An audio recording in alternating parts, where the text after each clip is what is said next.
গ্রেপ্তার করার পরে তাকে আমি জিজ্ঞেস করলাম যে তুমি কেন কোরআন শরীফ আমাদের পবিত্র ধর্মগ্রন্থ খ্রিস্টানদের ওখানে সে কেন রেখে আসলো। সে বলতেছে সে নিজেকে ঈসা নবী হিসেবে কিন্তু দাবি করে। জাহান্নামের সুসংবাদ, আমি আল্লাহর প্রেরিত রাসূল ঈসা নবী। তুমি এটা যখন বলেছি তুমি ঈসা নবী। আসসালামু আলাইকুম। বাংলাদেশে ভাইরাল হওয়া একদম সহজ।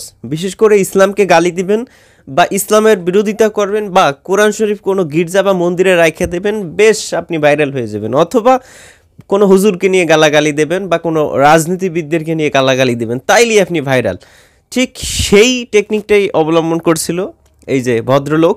তিনি যে আসলে একটু মাথায় সমস্যাও আছে, তিনি নিজেকে ঈসা নবী দাবি করতেছেন। অবশেষে তিনি শুধু সেখানেই ক্ষান্ত নয়, তিনি এই গির্জায় যে পবিত্র গ্রন্থ কোরআন শরীফকে সেখানে রেখেছেন।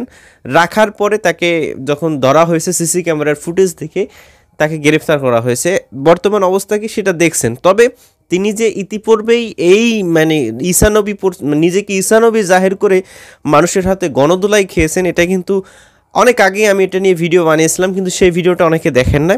সেই ভিডিওটা আর একবার দেখার সুযোগ এসেছে। তো চলুন আসলে তিনি যে কত বড় ভণ্ড টাইপের লোক এবং তার ভিডিওটা দেখার পরে অনেক গুরুত্বপূর্ণ কিছু তথ্য রয়েছে। আসলে তিনি গির্জায় কোরআন শরীফ নিজে রেখেছেন নাকি তাকে দিয়ে কেউ রাখাইছে, সেই গোপন তথ্যটা কিন্তু এই ভিডিওতেই ফাঁস হবে। তাই চলুন আগে তার ভিডিওটা একটু দেখে আসি, যে তিনি বর্তমানে যে অঘটনটা ঘটাইছে সেটা কি করছে সেটা একটু দেখে আসি। সকাল ভোর প্রায় 6:40 সময় এক অজ্ঞাত ব্যক্তি আপনার ওই যে উত্তর মেষপালক ক্যাথলিক চার্চে সে প্রবেশ করার পর একটা লাল কাপড়ে একটা ব্যাগ রেখে চলে যায়। তো ওখানে যখন গির্জার যে সিস্টার ছিল, ওরা প্রার্থনা শুরু হবে 7:30টার সময়, সে যাওয়ার পরে দেখলো যে একটা ছেলে রুম থেকে বের হয়ে চলে গেল। তখন লাল কাপড়ের মোড়ানো একটা কাপড় যখন একটা ব্যাগ দেখলো, তার সন্দেহ হলো এই ব্যাগটার ভিতরে কি। ব্যাগটার ভিতরে সে দেখছে কোরআন শরীফ। কোরআন শরীফ আমাদের পবিত্র ধর্মগ্রন্থ কোরআন শরীফ। এই কোরআন শরীফ দেখার পরে তাৎক্ষণিকভাবে কাশিয়াডাঙ্গার পুলিশকে কিন্তু অবহিত করা হয়। কাশিয়াডাঙ্গার পুলিশ তাৎক্ষণিকভাবে আমাদের ওই গির্জাতে দেওয়ার পরে ফাদারের সঙ্গে কথা বলে। ফাদার তখন ওই কোরআন শরীফটা আমাদের কাশিয়াডাঙ্গা পুলিশের কাছে হস্তান্তর করে। হস্তান্তর করার পরে আমাদের এডিশনাল কমিশনার প্রশাসন আমাকে অবহিত করলে আমি তাৎক্ষণিকভাবে ডিসি এবং ডিবি সহ আরম্ভ করে আমাদের ডিসি কাশিয়াডাঙ্গা জোন এবং এসি আমাদের উৎপল, সবাইকে আমি তাৎক্ষণিকভাবে এটার ফুটেজটা, আমাদের ভিডিও ফুটেজটা কালেকশন করার জন্য আমি বলি। তা আমাদের সিসিটিভি ক্যামেরার মাধ্যমে বিভিন্ন ফুটেজ কালেকশন করার পরে ছেলেটা কোন সময় ওই গির্জাতে ঢুকেছিল ওই ভিডিও ফুটেজটা আমরা পেয়েছি। পাওয়ার পরে তারপর আমরা তাকে বিভিন্ন তথ্য প্রযুক্তির মাধ্যমে তাকে আমরা গ্রেপ্তার করে সক্ষম হয়েছি। গ্রেপ্তার করার পরে তাকে আমি জিজ্ঞেস করলাম যে তুমি কেন কোরআন শরীফ আমাদের পবিত্র ধর্মগ্রন্থ খ্রিস্টানদের ওখানে সে কেন রেখে আসলো। সে বলতেছে সে নিজেকে ঈসা নবী হিসেবে কিন্তু দাবি করে। তা আমি বললাম যে ঈসা নবীর ধর্ম তো অনেক আগে, অনেক পরে তো মুসলমান আমাদের যে কোরআন শরীফ এসেছে সবচেয়ে আমাদের সর্বশেষ পবিত্র ধর্মগ্রন্থ কোরআন শরীফ। এই কোরআন শরীফের মাধ্যমে তো আমরা এখন চলি, আমাদের চলার পথ হচ্ছে কোরআন শরীফ আমাদের পবিত্র ধর্মগ্রন্থ। কিন্তু সে বলতেছে না, সে ঈসা একবার পৃথিবীতে আসবে, সে শাসন করবে এবং কোরআন শরীফে লেখা আছে, এই জন্য সে কোরআন শরীফটা দিয়ে রাখছে। এবং তার অ্যাটিটিউড এবং কথাবার্তা দেখে বোঝা গেল একটা সাম্প্রদায়িকদের সম্প্রীতি এটা নষ্ট করার জন্য একটা সারা বাংলাদেশে এটা কিন্তু একটা বড় ধরনের রিপারকেশন পড়ে যাইতো।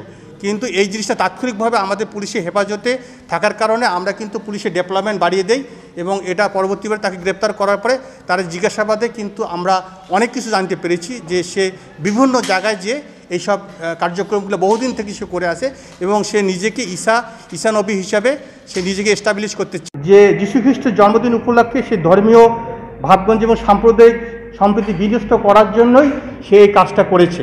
ছেলেটার ব্যাকগ্রাউন্ড আমরা এখন তাকে জিজ্ঞাসাবাদ করতেছি। তার নাম হচ্ছে গোলাম চৌধুরী, 34 বছর বয়স, পিতা মৃত কুদ্দুস চৌধুরী, ছোট বনগ্রাম তার কলোনি বাড়ি। আমরা মহানগরে বিভিন্ন জায়গা থেকে তল্লাশি করে আমরা তাকে গ্রেপ্তার করতে সক্ষম হয়েছি এবং প্রাথমিক জিজ্ঞাসাবাদে জানা যায় যে যীশু খ্রিস্টের জন্মদিন উপলক্ষে সে ধর্মীয় ভাবগঞ্জ এবং সাম্প্রদায়িক সম্প্রীতি বিনষ্ট করার জন্যই সে এই কাজটা করেছে এবং তারে আমরা জিজ্ঞাসাবাদ করতেছি এবং ইতিমধ্যে আমরা আমাদের ঊর্ধ্বতন কর্তৃপক্ষকে স্বরাষ্ট্রমন্ত্রীকে অবহিত করা হয়েছে, আইজিপি মহোদয়কে অবহিত করা হয়েছে এবং তার বিরুদ্ধে মামলা প্রক্রিয়াধীন। এবং তার যে চিন্তা চেতনা এবং পুরা সে একদম ডিরেল একটা সে একটা মানে আপনাদের কুমিল্লাতে যেরকম ঘটনা সৃষ্টি হয়েছিল সেটা সে সৃষ্টি করার চেষ্টা করেছিল। এখন জঙ্গি সংগঠনের সঙ্গে সংশ্লিষ্টতা কিনা তারা আমার পিসিপিআর এবং সব কিছু রেকর্ড আমার পর্যালোচনা করতেছি। পর্যালোচনা যদি জানা যায় যে সে কোনো জঙ্গি সংগঠন বা কেউ তাকে ব্যবহার করছে কিনা, এই ব্যাপারে কিন্তু আমরা আমাদের ডিসি সহ আমাদের ডিসি কাশিয়াডাঙ্গা আমরা একটা কমিটি গঠন করে দিয়েছি। তারা তাকে জিজ্ঞাসাবাদ করবে, সারা জিজ্ঞাসাবাদ করার পরে বাকি পরবর্তী ব্যবস্থা আমরা জানাতে। তো তিনি যে কাজটা করছেন কাজের ফলেই তাকে আইনশৃঙ্খলা বাহিনী অতি দ্রুত গ্রেফতার করতে সক্ষম হয়েছে, যে কারণে বিষয়টা এত ঘাবড়ায় নাই। এর আগে যে সময় পূজা মণ্ডপে কোরআন শরীফ রেখেছিল তখন কিন্তু অনেকটাই অঘটন ঘটে গিয়েছিল বাংলাদেশে। তো এইবার যেহেতু তিনি ধরা খাইছেন হয়তো অঘটন ঘটবে না, তবে তাকে দেখলে মনে হবে না সে কোনো সুস্থ মানুষ, অসুস্থ মানুষ। কিন্তু এনাকে দিয়ে এই কাজটা করাইছে কে, এনাকে দিয়ে এই কাজটা যে করানো হয়েছে সেটা আপনারা বুঝতে পারবেন তার কথাবার্তা শুনলে। তো চলুন, তিনি ইতিপূর্বে যেই কথাবার্তা বলেছেন সেরকম একটা ভিডিও রয়েছে, সেই ভিডিওর পরেই আপনারা বুঝতে পারবেন যে আসলেই তিনি কি কোরআন শরীফ সেখানে রাখছেন না তাকে দিয়ে কেউ রাখাইছেন।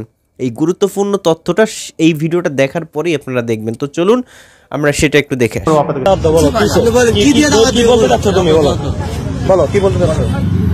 আমি বলেছি যে সত্যবাদীদের জান্নাতের সুসংবাদ আর মিথ্যাবাদীদের জাহান্নামের সুসংবাদ।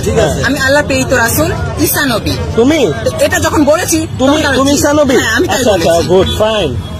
ঈসা নবী তো আরবিতে কথা বলতে পারে, আরবিতে আমাকে বলাতে কথা। হযরত মুহাম্মদ সাল্লাল্লাহু আলাইহি ওয়াসাল্লাম নিজের মাতৃভাষা কিন্তু কোরআন শিক্ষা অর্জন করেছিলেন। ঈসা নবী ঈসা আলাইহিস সালাম হিব্রু ভাষায় কথা বলতেন। তুমি হিব্রু ভাষায় কথা বলতে পারো? আল্লাহ যতক্ষণ আল্লাহ বলতে আমি যাকে খুশি তাকে। ঈসা আলাইহিস সালাম কখন নামবে জানো? কোথায় নামবে? দামেস্কে একটা দুইটা মসজিদের মধ্যে ঈসা আলাইহিস সালাম নামবে।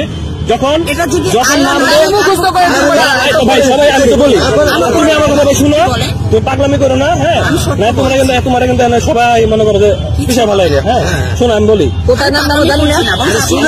শুনো, আল্লাহ রাসূল সাল্লাল্লাহু আলাইহি ওয়াসাল্লাম ভবিষ্যৎবাণী করেছেন ঈসা আলাইহিস সালাম যখন নামবেন তখন ইমাম মাহাদি থাকবেন।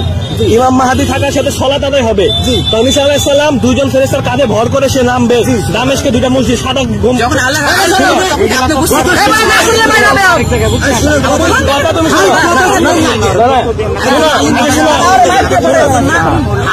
আমার কথা শোনো, ইমাম মাহাদি তখন বলবে ঈসা আলাইহিস সালাম আপনি সালাত করেন। ইমাম মাহাদি তখন ঈসা আলাইহিস সালাম বলবে আমি সালাত করব, আপনি পড়ান। তুমি কি ইমাম মাহাদিকে দেখেছো?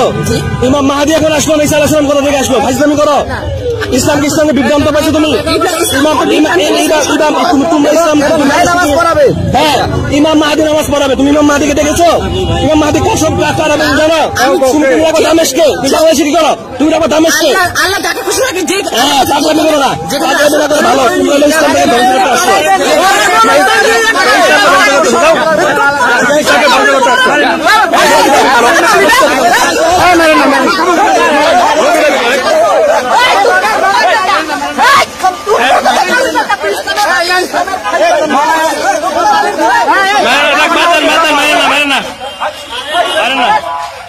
মারেন না, নবী দাবি করে।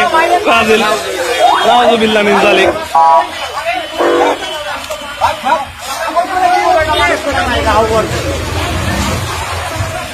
বলেন তো, আমার তো ধরে না, আমি তো বলে দিই।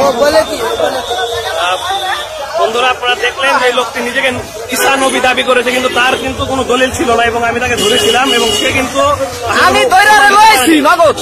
কোনো প্রমাণের কারণে আপনাদের কাছে সুস্পষ্ট ভাবে বলে দিচ্ছি ঈসা আলাইহিস সালাম আসবেন ইমাম মাহাদির পরে। ইমাম মাহাদি যখন ইমামতি করবেন দামেস্কে, তখন দামেস্কে উনি নামবেন দুইটা ফেরেশতার উপরে এবং ইমাম মাহাদিকে বলবেন ইমাম মাহাদি বলবেন আপনি তো নবী, আপনি সালাত পড়ান। ইমাম মাহাদি যখন ঈসা আলাইহিস সালাম ইমাম মাহাদিকে বলবেন না আপনি সালাত পড়ান।